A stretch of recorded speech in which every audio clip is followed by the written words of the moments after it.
If you have a safe deposit box in a bank in Pennsylvania, you may be wondering, how is anyone else going to be able to access that safe deposit box if you become incapacitated by an illness or if you die?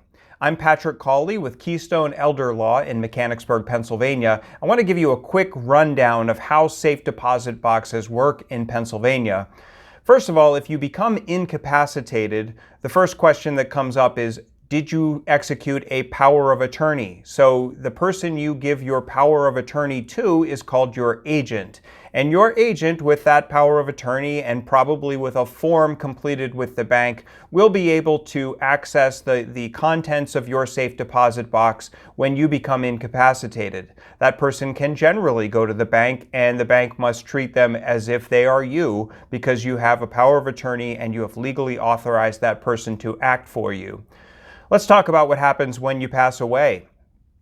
The first question is, do you have a will? So if you have a will, that means you have legally authorized someone to be your executor or your personal representative. I'll call it personal representative. That's the more generic term we're using these days. So your personal representative will be able to go to the bank to access the contents of your safe deposit box.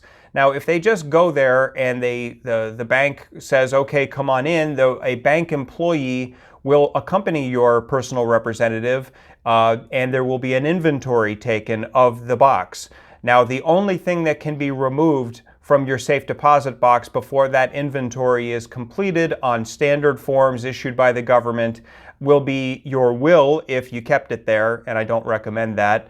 But your will, and if there are any documents indicating what your wishes for burial or cremation were, how you paid for that ahead of time, those can be removed before the inventory is complete. There's also a procedure where your personal representative can simply send a letter by certified mail to the Department of Revenue in Harrisburg and to the bank and to say, I'm going to be coming in and I do not hold the bank responsible for any loss that occurs, but I'll be coming in at least, you have to give at least 7 days notice, but that's the other way, is you just set an appointment by letter. That information will be shared with the county where the estate is being settled, because this is all a court supervised process once a person passes away.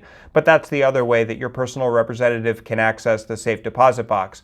What if you don't have a will? That means you have not authorized anyone to be your personal representative.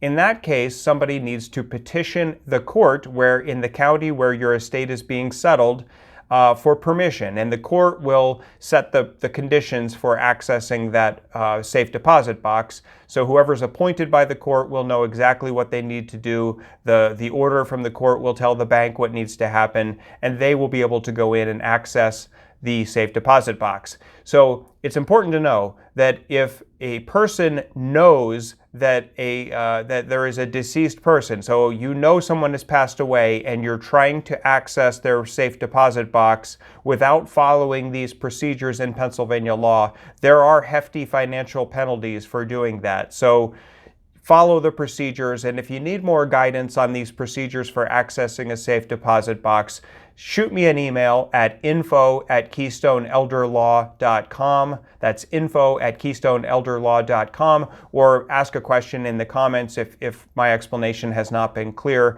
I'd be happy to further explain safe deposit boxes in Pennsylvania.